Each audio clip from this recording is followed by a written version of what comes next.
So I hope we could please stand for the pledge. Pledge allegiance to the flag of the United States of America and to the republic for which it stands, one nation, under God, indivisible, with liberty and justice for all. Roll call, please. Dr. Swab, Here. Mrs. Brewer. Here. Mr. Biesecker, Here. Mr. Manuel. Here. Mrs. Hill. Far away. Held up by the storm. First item is approving the agenda and the minutes. Do we have any additions or deletions to the agenda? Are we gonna have that now and then? Yeah. Then and now for number 3 and under financial reports for Mercer Health. Gotcha. Any other additions? I move to approve the addition and the agenda. And a second? I'll second. Thanks, Scott. Roll call for approval. Mrs. Brewer, Yes. Mr. Biesecker, Yes. Mr. Manuel, Yes. Mrs. Hill, Dr. Swab. Yes. Next item is approving the November 13th minutes. Do you have a motion to approve? So moved. Thanks, Scott. Second. And thanks, Trent. Any discussions or questions? Nothing. In addition, can I have a motion to, or can I have a roll call, please, for approval? Mrs. Brewer, Yes. Mr. Biesecker, Yes. Mr. Manuel, Yes. You want to Dr. change? Swab. Yes. Next is our student spotlight. We'd like to turn the meeting over to our staff. I just tell them to do if they want to grab them. There they go. Then we don't have enough space.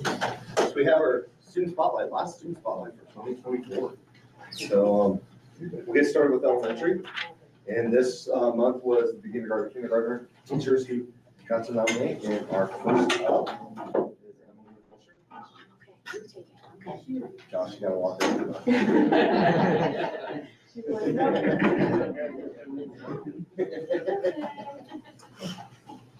escorted by her mother. And this is what Mrs. Clark had to say. My nomination for this month's student spotlight is Emily Wilshire. Emily is receiving this award because she has made huge growth during the first half of the school year. She has straightened her independent academic and coping skills a great deal. Emily is a great role model for her classmates. She completes her work in a timely manner, follows directions, and works hard.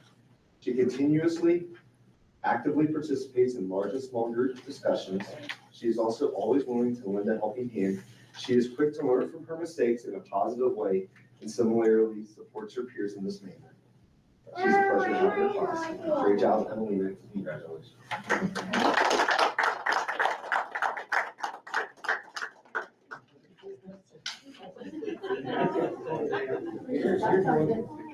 This is in order. Here, Emily, this is going to be this up.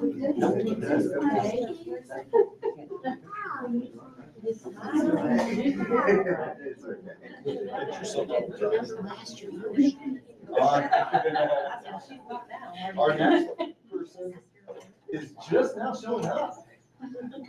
And that is Atlee Murphy. Hi, Atlee, how are you?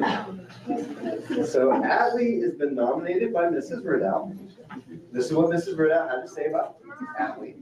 I'd like to recognize Atlee Murphy from my kindergarten classroom as this month's student spotlight. He is the son of Brock Murphy and China Nix. Atlee has an older sister, Aya, and a younger brother, Arius. Atlee enjoys math, playing with his friends in the classroom, and watching videos on YouTube. Atlee came to my classroom and struggled to get his work complete, but he has been showing amazing improvement. He came to kindergarten knowing most of his capital letters and some of his lowercase letters. He wanted to write everything using capital letters, but now is consistently using lowercase letters when appropriate.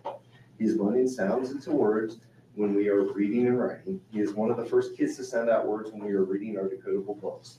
Atlee is a math whiz. He is able to figure out more complex math problems easily. He loves when Miss Sally gives him complex math equations during any spare time he may have. He can already count past 100 already.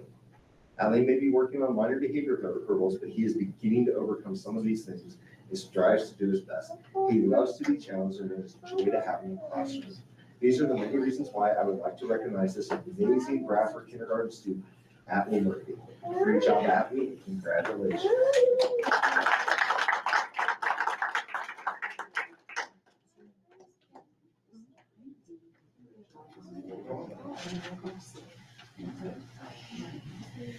No, that's yours, buddy. You can keep that. And look what I got. Mrs. Fry, would you like to read this one? After one Come on, attempt. girlfriend, this is yours. You can do it. You can stand. Come on, friend. Sure. Okay. The student I'm choosing to recognize is Bradley Snyder for this month's Student Spotlight. She is 6 years old and loves school. Her favorite color is purple, and her favorite things to play with are babies. She loves to jump on the trampoline with her brothers. Brinley's best friend is Kaylee in our class. Brinley is always so bubbly and greets me with a smile on her face. I don't think she has a bad day. She is a hard worker and displays all the qualities of a PACS leader. She can read all the red words, identify all the letters and sounds we have learned so far, and is working on early reading. She also does very well in math. I am extra proud of the effort she puts in each and every day. She has made so much progress in the last year, and I am excited to see her growth this year. Brinley is a model student. She listens and participates during the school day. Not only that, but she plays well with her peers at recess and helps them if they need any help. She's taken in another student in our class who usually needs some help, and she helps with her work or everyday activities. When we walk down the hallway, I can always count on her being Bradford's best. I truly enjoy having her in my classroom. Great job, Brinley, and congratulations.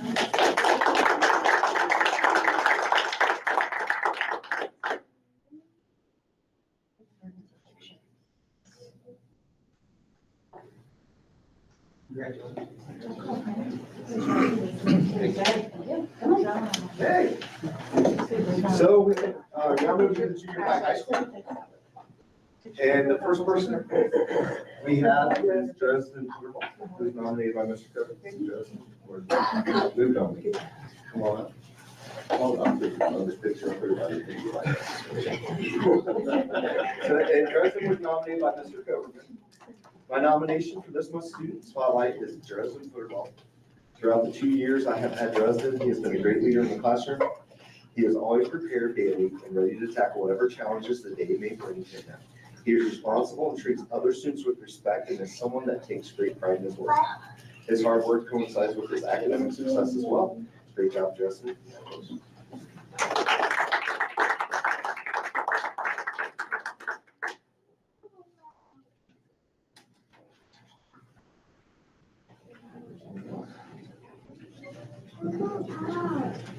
And last but not least, we have Callie. She's nominated. She was nominated by Mrs. Walters. This is what Mrs. Walters had to say. I chose Callie as this month's student spotlight. She is motivated, always finishes her work. She takes her learning into her own hands, making sure to do the best she possibly can. She will take charge of her group project to be sure it is successful and will always lend a helping hand. Along with her classroom learning, she is taking Edison classes and involved in sports and FFA.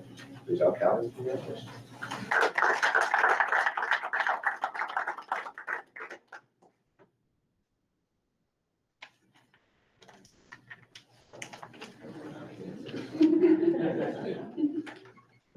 So that concludes our student spotlight. The board would like to thank everybody for coming. We appreciate the parents, the students, and the families coming. It's one of the highlights of our meeting, to be able to recognize our students and have our staff bring our best students to the meeting. So we'll pause the meeting and give everybody an opportunity to leave, and we'll continue to work on the superintendent about the weather that's coming up. Everybody have a great evening. If you'd like, you can take off before we begin the rest of the meeting. You're welcome to stay if you'd like. Can I take a picture of everybody up? I can only go 20 miles per hour. It's so bad. It took me 20 minutes to get 2 miles per hour. Have a good night. It's nice to have. Have a bigger room.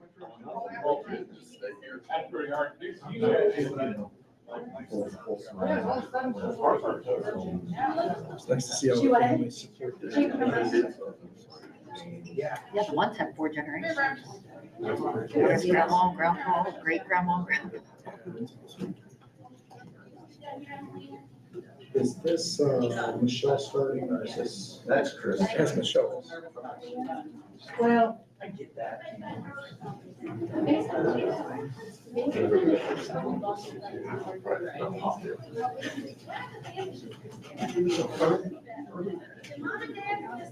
It's so snowing there. It'll slow down out there. What's that? It's still snowing on the cameras. I couldn't get onto the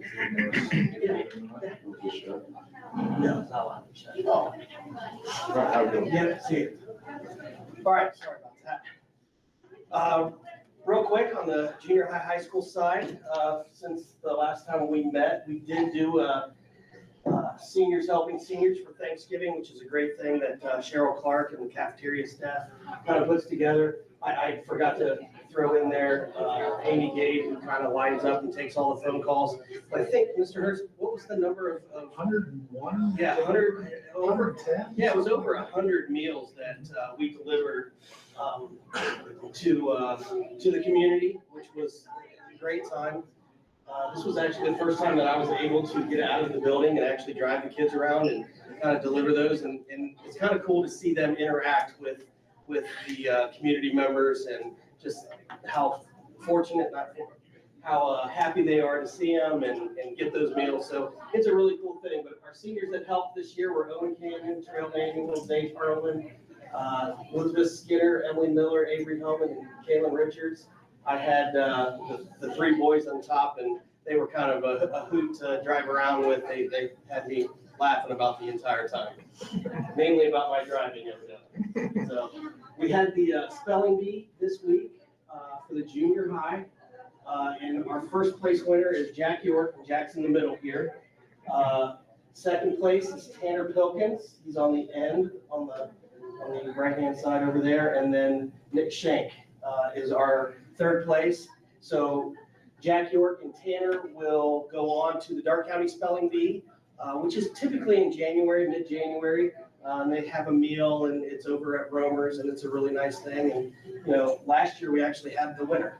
So, and Jack and Tanner did very well. There was quite a few rounds. So I expect us to at least be in the hunt again this year.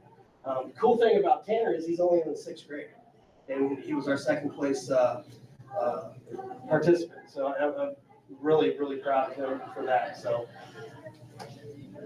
And then this week we have Secret Santa going on. Our student leadership group helps out with the kids, either selecting different items, wrapping gifts for them, but they really enjoy just kind of, you know, communicating and getting to know some of those elementary kids. A lot of them they know anyway, but it's neat to see the older kids interact with the elementary students. I like going in there and just kind of watching what they do, and you can just tell those elementary kids really look up to them, and which is a really neat thing, which is another good reason in a K-12 building, we have the ability to do that fairly easily. And the PTO does a great job getting it all together. Yes, they do. Also, I can't forget, and I apologize, Mr. Hurst, already, when we did the seniors helping seniors for Thanksgiving, Mr. Hurst and Sandy dished out all the meals. So they actually go down in their aprons and work tirelessly. So it's always fun. It is fun. So. We had an elementary fundraiser this year, and the students did so good. We sold cookie dough and I don't know what they're called, but they rise and they have like cream cheese in them. I forgot what they're exactly called, but we had this fundraiser, and anyone that sold 50 items got to go on go into the party bus and go to Hero Day over in Piqua. So if you've never been or heard of it, Piqua Mall has changed quite a bit, and they have Hero Day. I think they have some axe throwing in the mall now, but the kids got to go to McDonald's, ride in one of the Shindig party buses over there, and then they got to play and all the things that are over there. So they had a really good time. In fact, I should have put one of the slides there, but Emelina got to go. And on the way back, she was sound asleep, laying across one of the benches. So it was kind of cute.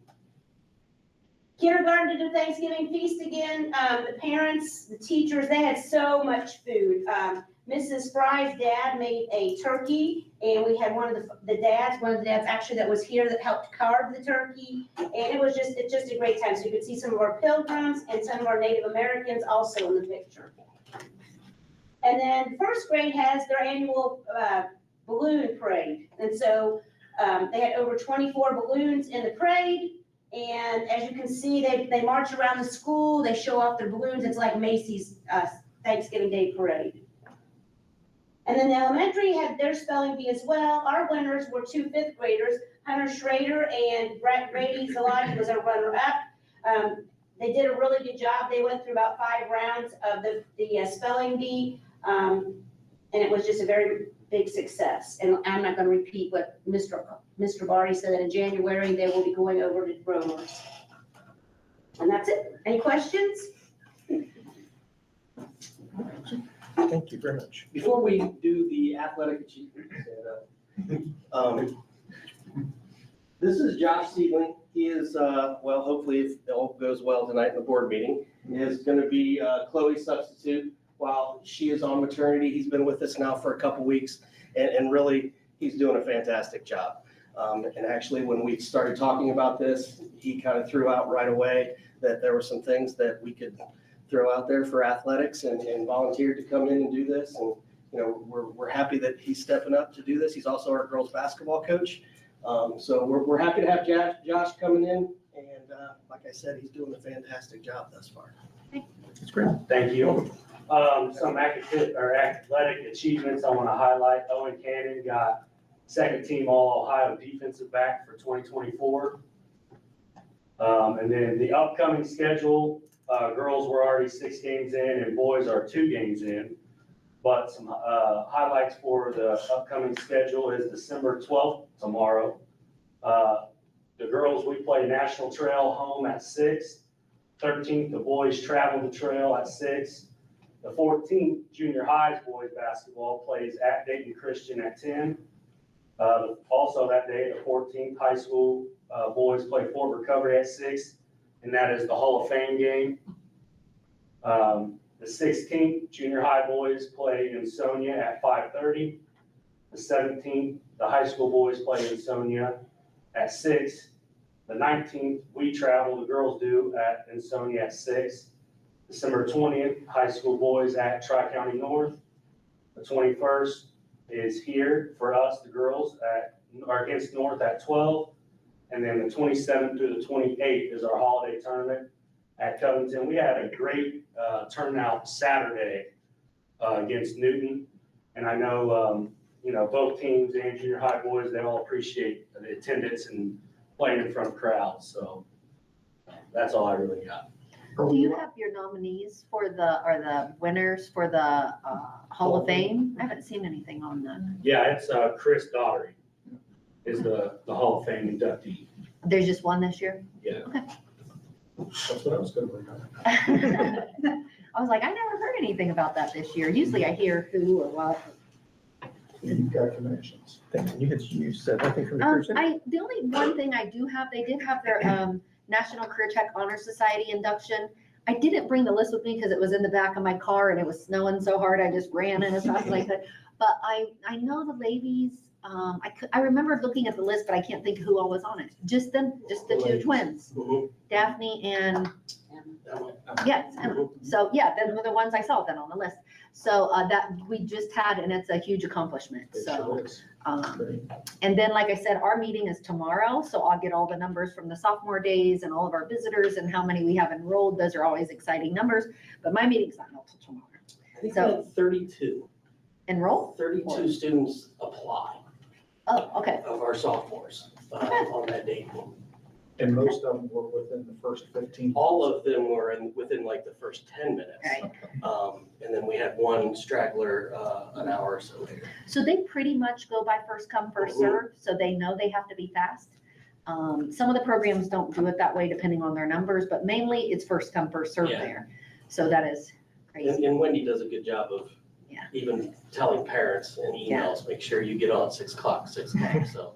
So I'm sure all of our programs are probably very full or to the limit. I'll find out tomorrow, but usually they're just filling up so fast. So It's a good thing to be growing district, and their construction project's going along great.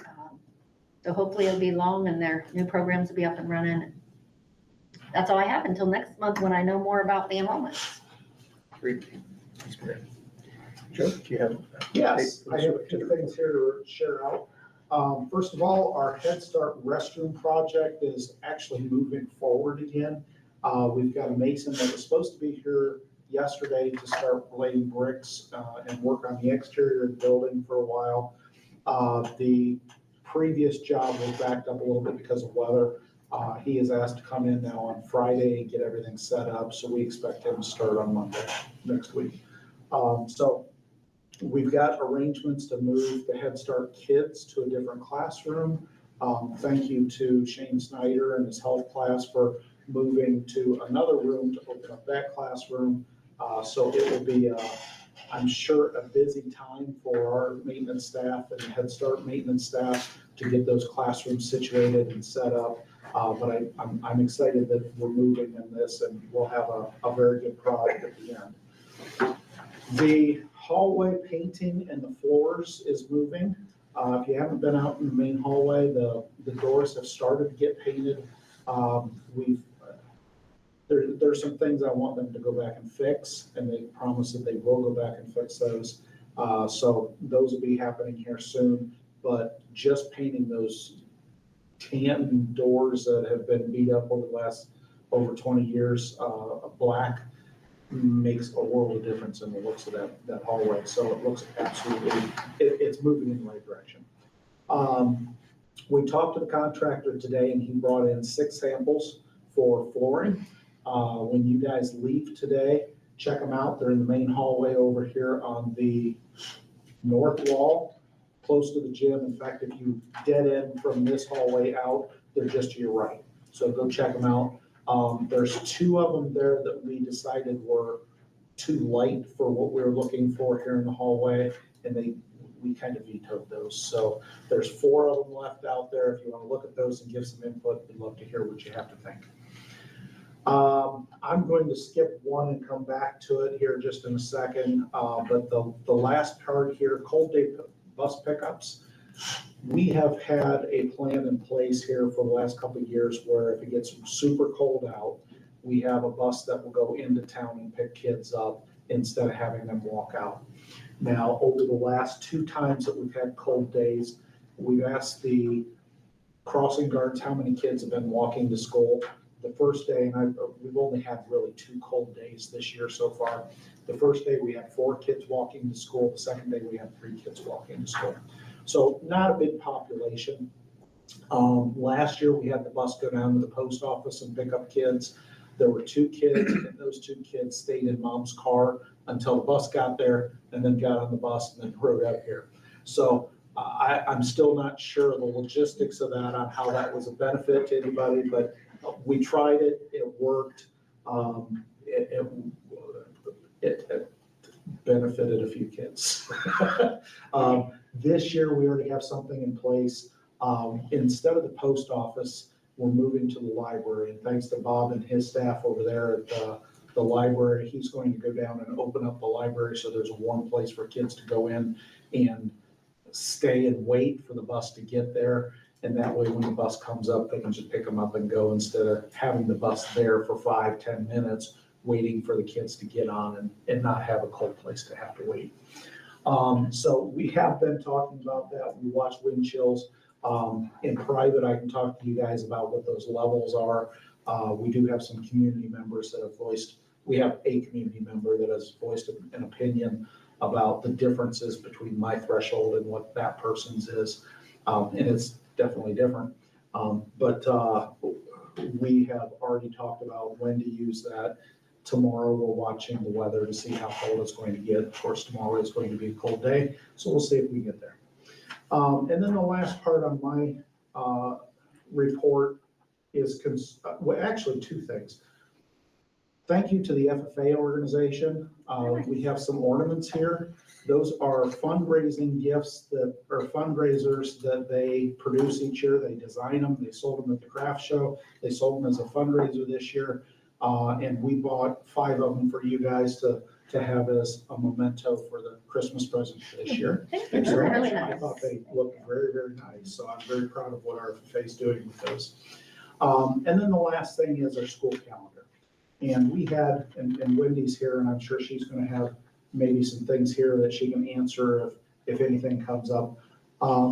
There is a list of 11 points that the calendar committee has put together that would be things that they'd like to convey to say, if we were to start school earlier than the Darke County Fair's end, these are things that they would argue that would benefit our kids. So take a chance, look through that. I would like to spend just a couple minutes and talk about this before we move on, if that's okay, and make sure we're still all on the same page before we make any final decisions with the calendar. We did meet today for the first time as a group. We plan to meet weekly until the thing is done. The goal is at the February meeting, we have the official adoption of the calendar, but there's a new law out there that says, I say new law, it's 3, maybe 4 years old now, that says we have to have the calendar put in public eye for 30 days before we're allowed to officially accept it. So the goal, if we can get to the point of saying January, we have it available to present, and then February, we vote on it. Or we've done in the past, if we can't get to those tight timelines, we can vote on it in February contingent on public participation. So that's our goals with that, but please take a look at those 11 pieces, and this is a great time if we've got questions. Wendy's a great resource as a member of that committee to discuss some of these things or answer any questions we may have.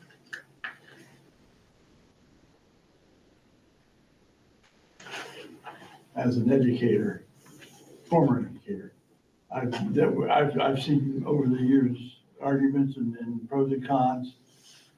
I've always been a promoter of having school as soon as possible. Instruction time for testing. There was one year, I'm pretty sure I said this before, there was one year where we started school before Darke County, or during, right at the same time as Darke County started. And there was a handful of kids that was involved with the fair. Those kids were told that they could go to the fair, it would be an excused absence, that all they had to do is come pick up the textbooks and any assignments that they had to get done. And then the rest of the students were here for school. I understand the importance of the Darke County Fair. I've always said that. It's vital to our kids that are involved. But if we're gonna be held accountable from the state testing, then I say the more instruction days we can have before the testing, the better off we are. So that's my 2 cents. How many days is it? Well, it depends on what, if we could go before the Darke County Fair, we can go up to 7 days before. We could go up to 5 days before, we could go to, right now, the committee's being told they can't go any day before that. Miami County usually starts the week before on a Wednesday, like the 21st, And it does. around that. And the Darke County schools start when? Usually that Monday, that after the Darke County Fair. So there's a week difference between the Miami side and the Darke County side? They butt up together. So Miami County will end on Thursday, Darke County. No, not the fair, I mean the start of school. Right. They'll start a week ahead of what Yeah, the but we start probably 2 weeks, 2 to almost 3 weeks after Upper Valley. Because they start on the 15th. Yeah, They they start start the last- early, so they have all their graduation stuff back to homeschool. So they like to be done early before homeschools are done. Because they They start don't- the last day of the Miami County Fair, because my son was affected by that a couple years ago. Yeah, they definitely start early so they can have everything back to the homeschools and all that stuff done before their kids graduate. So that's the same with our school. We start so early because we want everything done a couple weeks early. Makes sense. The other advantage of starting earlier is that you can get the first semester in before Christmas break or right at Christmas break. So that when the students come back in January, we're starting with a fresh new semester. Instead of having to come in and have maybe 1 or 2 days instruction and start, then to do semester testing, just like that. That, to me, that's counterproductive. If we're gonna, again, if the state's gonna hold us accountable by our testing, that's a whole other ballgame. Then That's the thing we ran into this personally, year. What? That's the thing we ran into this year, was last year we were 2 weeks into January when we ended the semester. Yes. And I was the last person to submit transcripts into to the Career Center for those kids. And I don't want to be the last person ever again, because we had this, the last 2 years, this is the first time I've ever had kids denied to be able to go to the Career Center, because they're getting so full. So I want to be at the top of the list. I want our kids to be at the top of the list every time. So we have 37 quarter 2 days, because we're ending at the semester this year at Christmas break on the 20th. But I don't think you getting those transcripts in stops their enrollment. Their Well, enrollment's based on when they enroll. And what do you then mean by they, when they enroll? Because all my kids got done at 6:20, last year, all my kids got done at 6:22. Mhm. I mean, they were right there, because I coached them into getting done before 6:15. So they were all there, but some of them were still denied. And my fear is that I can wanna be the- guarantee it's not because you got that in late because it's the end of your semester. Right, That but has I don't want to nothing be the do with it. last. Right, I don't want to be the last. but we're the only Dark County school, so that's why. But we're actually a Miami County school. Right, but our kids go to the Dark County Fair. That's why, like, Dark County schools start usually after the fair. So they know we're Dark County school. They're not gonna keep kids out of the Career Center because our semester ends later. I don't want to be the last one to send transcripts. I just don't. Not when I'm usually the first.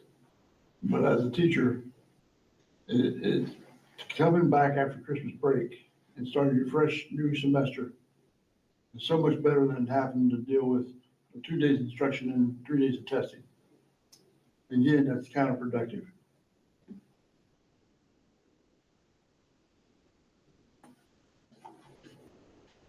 So we will Any thoughts? advertise this to the public and let them know. We're gonna have a meeting in January to discuss it further.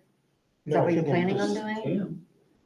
Is that the plan? Like, to let Does them, anybody else have? you know, opinion? we've had big groups in here supporting us starting after the fair. Like, we're Yes, gonna let yes, them know that we're yes. in discussion. Trey or Holly, do you guys have thoughts? Whatever's best for the kids, that would be my default. I don't have a dog in the fight anymore, so. Yeah. Good. Yeah, I would agree, I think. Whatever's best for the kids, you know, whatever. Don't get me wrong, the Dark County Fair is vital. It's a very important part of the educational process. I Very think most important. of that education is done prior to the fair. True. I mean, the fair itself, most any education involved with animals or anything else is done long before the fair. So I don't know that that's justifiable, but like I say, I don't care. It is nice not to have to worry with the kids taking out of school to go to the fair. But if it's better for the kids to, you know, get them more instruction, and it makes sense to end the semester at Christmas break. That's the way it always was when I was growing up. Don't know that it helped me much, but that's the way it was. And, you know, I see a lot about validity in that. So I don't have a dog in a fight. Whatever works best for the people, you know, our instructors, our administration, I'm good with. I would agree. I think some of the reasons for starting early are very good reasons that are on the list. I like some of the ideas on here about some fall break, you know, pumpkin show. The pumpkin show affects more Bradford students at the Dark County Fair. There are very few students participating in the fair, but the fair is big for Dark County. So, you know, I don't think we can forget that. But again, if it benefits the students to have more instruction prior to testing, and it does make sense that the semester ends prior to Christmas break. I understand that reasoning, but I think a lot of the thought that has been put into this are good things that maybe I wouldn't have thought of without reading it. Maria, did you have any other comments? No. That's what I said. Yeah, I think, you know, from my perspective, I think the Christmas break is important to be able to end. I mean, I've been being educated my entire life. in my profession. And going through many years of college, nothing's worse than to have that trickle over. So I think that's an important thing. The way to navigate that, I think, is the art. I think the other thing that we have to consider is as a student, early time that is inefficient and I'm not engaged is not as important as later time where I'm more engaged. So you have to ask yourself, starting earlier with less engagement from the parents or the students, I didn't learn as much as I did if I'm studying for a test and preparing. What I learned in the beginning is helpful, but it's really that push, those facts that aren't intuitively remembered is what you have to learn on a test. And so I'm not going to remember those in August, given to me in August, if I have to test later. I'll learn maybe processes, but I won't really know those details. So I think time is important, but time closer to testing for those little facts that you don't really need to know, but you need to know to pass the test are probably the most beneficial. And I think in my years of studying, efficient studying is probably the best. So if we have poor engagement early, that's probably not good time. We're just buying time, but not buying engagement. So I would encourage the staff to look at good engagement time and look at the big picture. I think switching the semesters is important, dragging it over the holidays. I mean, nothing was greater than ending the semester. I went in college when we had quarters. You were off from Thanksgiving to the 1st of January. It's the only time in my career you ever were caught up, because otherwise you always had something going on. So, and I think that's important to give those kids that real separation. So I think that's an important thing, but looking at effective study days, not as much the date as it is effectiveness, being there, being present, being engaged. And my only fear of starting early with the fair distraction is that, yeah, we're going. I remember starting school, but you really didn't want to start. And it was really a disengagement in the beginning because you got the fair, you got Friday, you're going to go do the football team, you're starting the first game, the band went. How engaged are our kids? So I'm great for as much educational days. I just want good, engaged, present educational days. That'd be my thoughts. Well, one thing is too, when we ended at semester, I mean, I think that's a great idea. I love it. That's how my schedule is. I love that. But when we had snow days, it made it so bad to come back in January and then have to take your exams. Oh, yeah. You know, that really It's puts a best to crunch have that on done. things when it's bad weather right by that time. If it's after the first of the year, you got those weeks to prepare for it. But if it's right at semester, that kind of makes it rough too, as well. Like the last 2 or 3 days before the break, then we have snow. So then it really puts a damper on things. And we have done that in the past. for Yeah. sure. We've had the snow days right at Christmas break, and then we have to come back and have to worry about Exam exams schedules. because they thought they were, so that is definitely something that I is, know the year that we did that, where we started at the same time as the Dark County Fair, and the students that were participating went to the fair, like I said, and we had no problem with it. the only thing is the parents said that even though their kids are excused, it puts them so far behind. It's not good. I don't think, if you're gonna excuse kids, that's leaving a child behind. Yeah, 17 of them. Yeah, No, 17 and 6. I mean, I always hated in this class. I don't know, because you always felt like you were behind, like you missed something, even though you might not have. Some part of that's missing. So I don't think that, if you're gonna start before, I wouldn't excuse them. You come to school because it would, that first couple of days in anything, that first orientation, that first get your syllabus, get things started, sets the pace for the course. And, I think if we started earlier, I would not be in favor of saying you're okay to skip, because then that's telling everybody that the guy really wasn't that important anyways. If it's okay for half or a portion to not be there, then why is it important for the others to be there? That makes it more difficult. And I appreciate that, but as a person that's had a kid at the fair, I think their education for that particular time, like selling, showing, is more of a rounder education. So my kids had no problems missing for that. Missing Now, the formal education. Joe and I have talked about, do they have to be there all day? Do they have, there's all that with it as well. But the biggest thing is we would just like to have a discussion of if we start earlier and take a few days off for the fair even, we have no problem with that. It's just, right now, the discussion can't happen before the Dark County Fair. There's no discussion at all of any days of how that looks and what that looks like for the fair. Yeah, I think the previous philosophy had been making sure that the kids have that opportunity, but not restricting their educational experience, not making sure they're good educational days. But I don't know what this, every board's different, so you have to, it sounds like this group is open to be able to do some flexibility. But I think those tenets of good educational time and lack of distraction, I think are important. And I mean, I don't think if you're going to dismiss it, if you tell a student that these 10 or 15 don't have to go, that's a disenfranchising, that telling them that it's really, something's not important.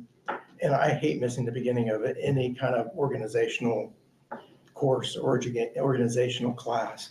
That's so, I think, so important for you to get to where you're going. Some of those little subtlety things that you can't get on a piece of paper, that you got to hear the instructor you miss something that you just always felt uneasy. The ones I've missed, I just always felt uneasy, and I didn't ever feel like I had my hand around it. Like being in college, starting a class a week late. You say transfer in that class, you're already. You never catch up. You never catch up. You never completely feel like you're a part of that group. Number one, it's a community too. Not only do you lose that educational fit, you lose that community where you're like part of the group. Well, too, I'm sure a lot of those 17 students that participate in the Dark County Fair, I'm sure a lot of them are in the FFA program. So, or in the classes that, do that. So when you're missing that many people, you can't even have a class. So that's another tough thing. So is that rambling helpful? Gives me some direction. Yes. Kids first, but I think big picture kids, not little picture kids. There's a lot to making sure you hit those tenets. Sure, sounds good. Side benefit to starting or ending the semester at the end of the Christmas break is that the staff can get their grades and stuff in. So that they also, along with the students, are starting fresh coming to the end of the school year. Instead of having to come in here after the first year. But if the last day ends on the last quarter, the grades aren't due till the January, correct? We do, this year our grades are due the first day that teachers come back on the 6th at 11 o'clock at night. But we have, the biggest problem I think we have this year is quarter 2 is only 37 days.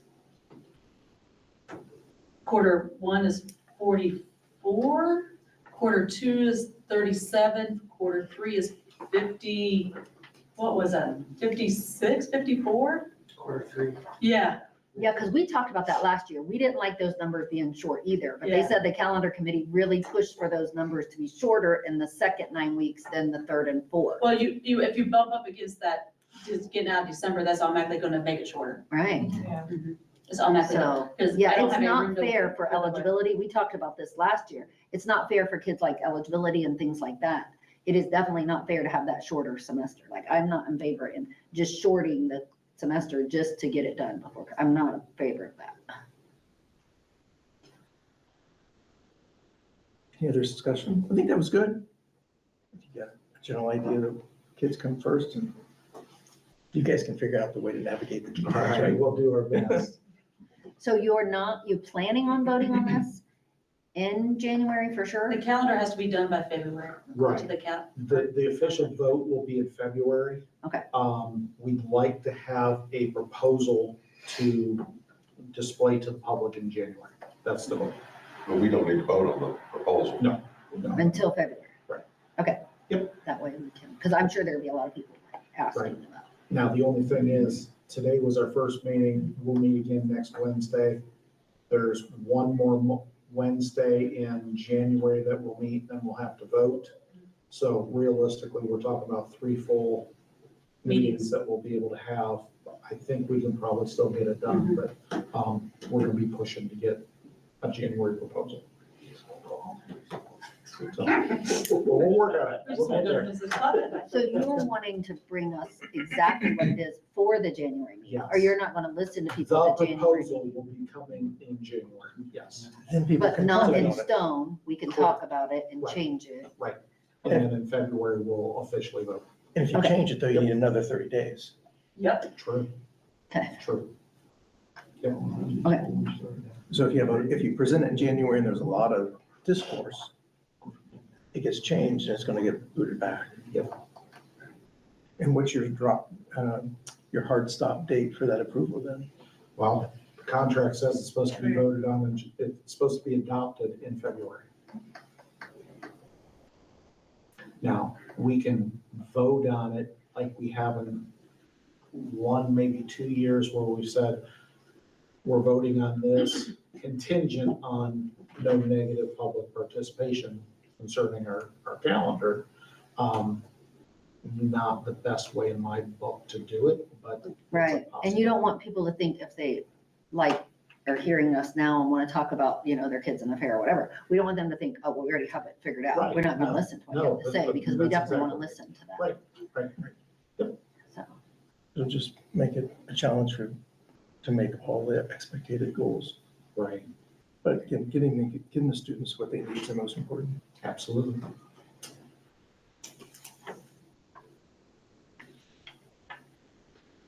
And that's all I have to my report. Thanks, Joe. Sure. Carla, any pleasant news from the treasurer's office? Just a few things I want to relay. Mr. Hurst and I worked on the new bus grant that we have. We've asked for an extension on it. We're trying to see, we didn't have the good fortune of getting as much money this last time, so we're trying to be creative in the way we can do it and see if we've explained this to the EPA. And they suggested there might be some additional funding from some other sources. So we're working through that and trying to make that very purposeful as we move forward. The other thing, just to keep you apprised, I finally called the auditors this week and asked them if they had forgotten about us. And for some reason, they keep thinking we have to be audited every 2 years. They haven't gotten to the point that they understand how much federal money we've been receiving. So I sent them over, I have to do what's called a federal schedule every year that dictates what we're doing in federal funding, and sent them over the preliminary, and so he agreed we needed to do it. So with that, we will be going through a procurement audit from the Ohio Department of Education and federal government this year for food service.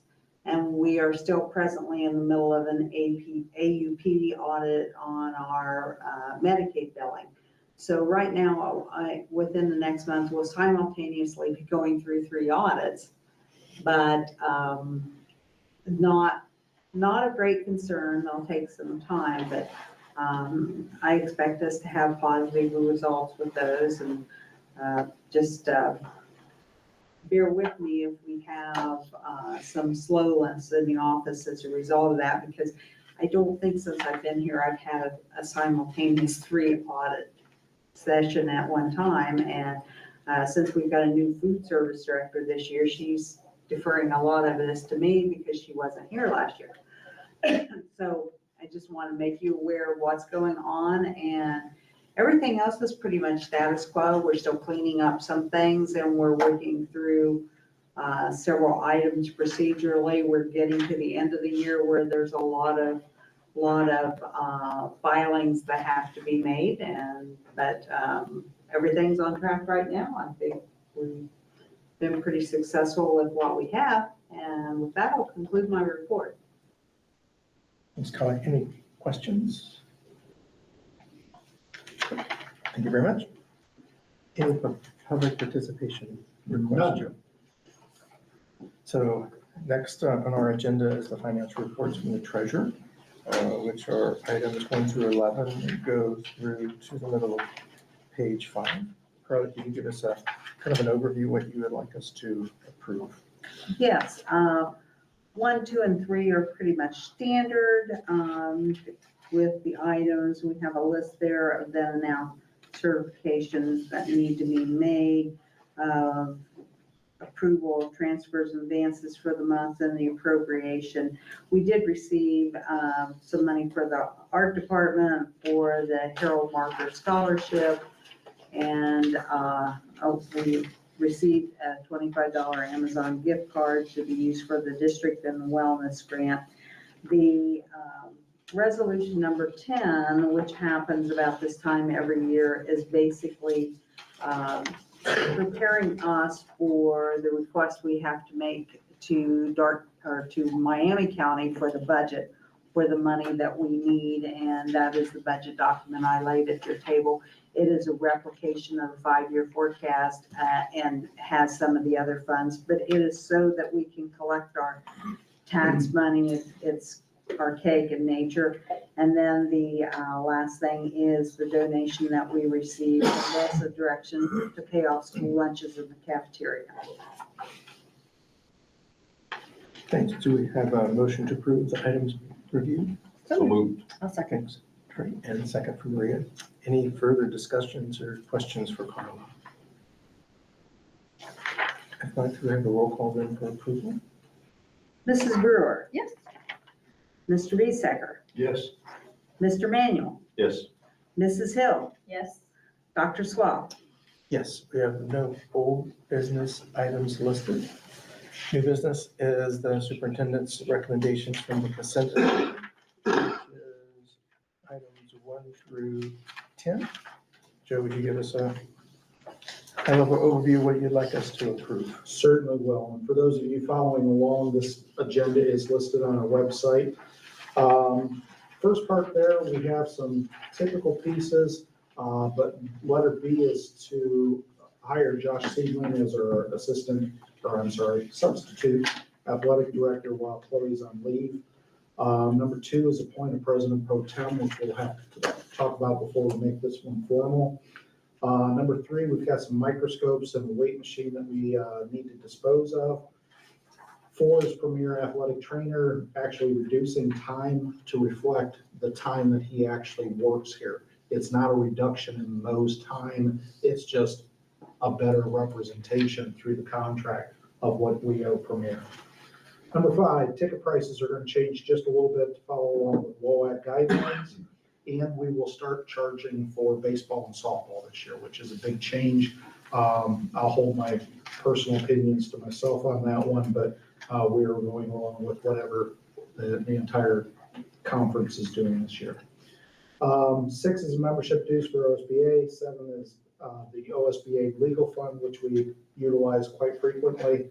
Number 8, substitute rate needs to go up just a little bit, effective in August. So these are for our classified folks to change, just to progress along with minimum wage. Number 9 is the mileage rate, as we do every year. Number 10 is an HVAC system change or fix for a fan that's better than 4 foot in diameter that's off balance. We've been putting Band-Aids on it since it's been off balance and having problems. Skip's going to tear it apart over Christmas break. They'll get it balanced and bring it back and install it. It's going to be quite expensive, but in order to do it, it's going to take some time to be down. So he wants to do it over Christmas break. Well, obviously people aren't in the building, but it's going to be a quite hefty bill. So that is the consent agenda. Thanks. And then so the date and time, I think, did we already decide on that before? We After? have That's it the set same, for January. the 8th, which is the second Wednesday. Yes, that sounds right. Yes. And we originally said 6 o'clock for the organizational meeting and 6:30 or immediately following for the regular meeting. Does that still work? Date and time wise for everybody? We can have Scott as our pro tem president. We don't have to vote on it, but we put it in here, right? We just write it and then we vote on the whole motion. Correct. Okay. So is that okay with you? Unless Yes, there's an that's okay. argument. President, where president. they want Someone else wants to do that. short election. No. Trying to keep us moving forward. Yeah. And So that time is good too? 6 p.m. on the 18th. Yeah, I got it. January 8th. Do I have a motion to approve the items presented by Joe? Thanks, Scott. And a second? Second? Thanks, Holly. Any further discussion or questions? None, roll call for approval, please. Mrs. Brewer, Yes. Mr. Bisecker, Yes. Mr. Manuel, Yes. Mrs. Hill, Yes. Dr. Swab. Yes. Next item, Joe?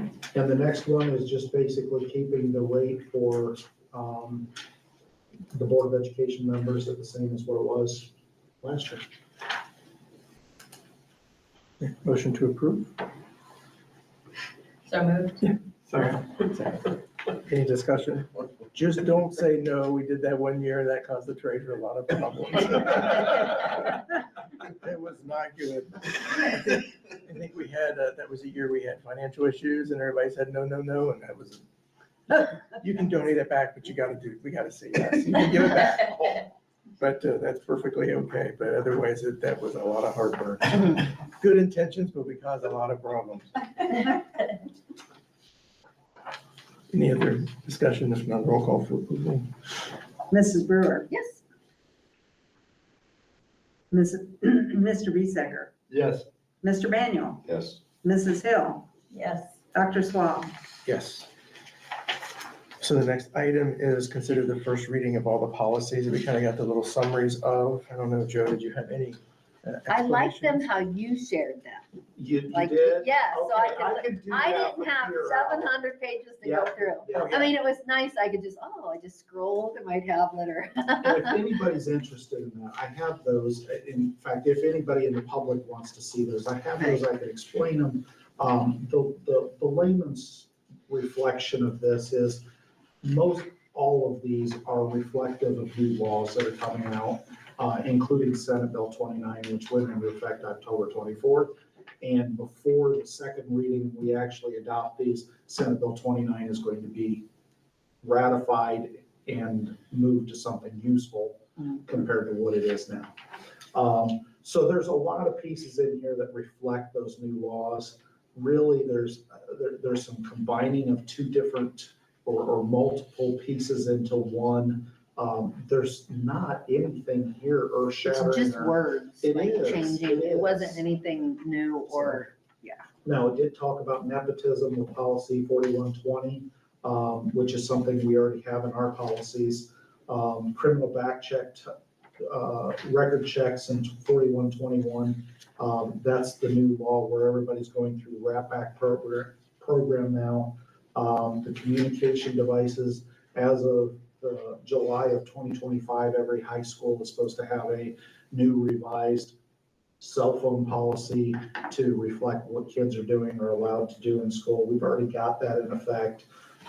There's a new law for attendance in 5200 that's reflected. 5500 is artificial intelligence, which it talks about academic honesty and those type of things. But realistically, you look through these, there's nothing that's just, oh my gosh, I can't believe that's going into effect, good or bad, either one. So I can answer questions if you got them, but I don't have much more of an explanation. Okay. Unless you want details on each one of them. But I think, for the public, there are policies that are created across the state by that organization that we adopt to stay in legal standing with everyone. And then there's little ones that you can adjust for your specific needs, and most of them in your review we don't have any special needs that require those to be different than the rest of the state of Ohio. Right. And we trust the lawyers that are employed by Neola and to guide us in the correct way. Right. Just to keep us current with the current standing of the Yes. statutes. Any other questions? So that'll be our first review. Perfect. And we'll do the second one at our next meeting. Next item is a motion to enter executive session for the item G1 listed on our agenda. And a second. Second. We'll call for executive session. Mrs. Brewer. yes.